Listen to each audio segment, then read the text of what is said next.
Assalamualaikum warahmatullahi wabarakatuh.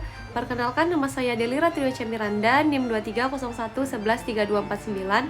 Pada kesempatan kali ini saya menjawab UAS mata kuliah Tata Kelola Kehutanan yang diampu oleh Bapak Dr. Zulkarnaini Esos MSI. Mata kuliah Tata Kelola Kehutanan itu sangat penting untuk dipelajari, terutama bagi kita yang tinggal di Provinsi Riau, di mana kita tahu Provinsi Riau itu memiliki kawasan hutan, perkebunan, dan lahan gambut yang sangat luas. Berbagai persoalan yang masih terjadi seperti deforestasi, kebakaran hutan dan lahan atau karhutla, kabut asap, serta kerusakan ekosistem gambut yang masih sering terjadi menunjukkan bahwa pengelolaan hutan itu masih memerlukan tata kelola yang baik. Nah, melalui mata kuliah ini, kita dapat memahami bagaimana sebuah kebijakan, kelembagaan, regulasi, serta para pemangku kepentingan atau peran para stakeholder mengelola sumber daya hutan secara berkelanjutan.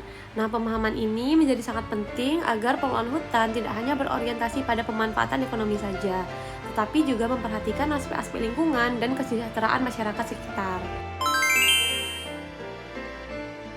Untuk meningkatkan tata kelola kehutanan yang berkelanjutan dan berkeadilan di Indonesia, diperlukan penguatan kelembagaan dan penegakan hukum yang dilakukan secara konsisten terhadap pelanggaran di sektor kehutanan. Selain itu, pemerintah juga perlu untuk memperluas keterlibatan masyarakat lokal dan masyarakat adat dalam mengelola kawasan hutan melalui skema perhutanan sosial yang memberikan kepastian hak akses dan manfaat ekonomi bagi masyarakat. Nah, di samping itu, koordinasi antar pemerintah pusat dengan pemerintah daerah, sektor swasta, dan masyarakat harus diperkuat agar kebijakan kehutanan itu dapat berjalan secara maksimal. Nah, melalui langkah-langkah tersebut, pengelolaan hutan itu tidak hanya mampu menjaga kelestarian lingkungan saja, tetapi juga dapat meningkatkan kesejahteraan masyarakat yang bergantung pada hasil atau sumber daya hutan. Tata kelola kehutanan di Indonesia itu memiliki kesamaan dengan Brazil karena keduanya itu menghadapi tantangan yang besar berupa deforestasi, ekspansi perkebunan, dan konflik pemanfaatan lahan.